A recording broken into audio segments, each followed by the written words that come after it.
Doktor, plakdan sonra lasik ya digər göz əməliyyatları etmək olarmı?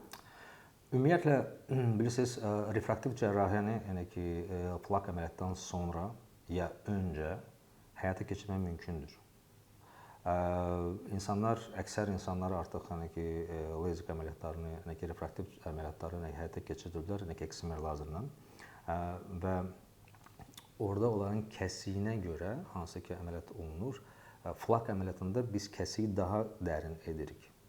Ona görə nöqsan ki, bu əməliyyatı həyata keçirmək mümkün deyil, yəni ki, bu şərt deyil.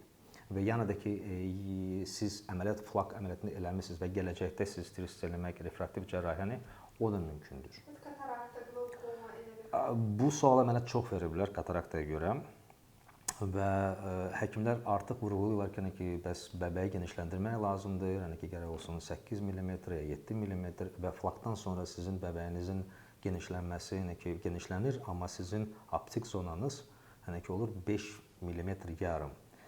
Və inandırıram siz, yəni ki, biz o qədər xəstələrə görürük ki, bizim ümumiyyətlə Azərbaycan, yəni ki, pseudopaliativ sindromla, yəni ki, mən başa salmaq istərdim o cəhətdən ki, pseudopaliativ sindrom elə bir sindromdur ki, bizim bəbəyimizə imkan vermir ki, o böyüsün.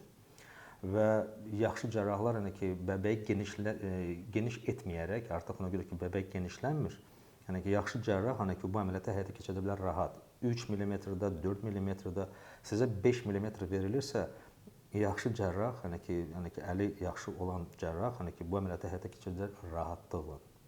Eyni şey flak əməliyyatında, yəni ki, 5 mm yarım sizdə varsa diametr, optik zona, hansını ki, siz görə bilirsiniz, siz bu əməliyyatı həyata keçirəcəksiniz problemsiz.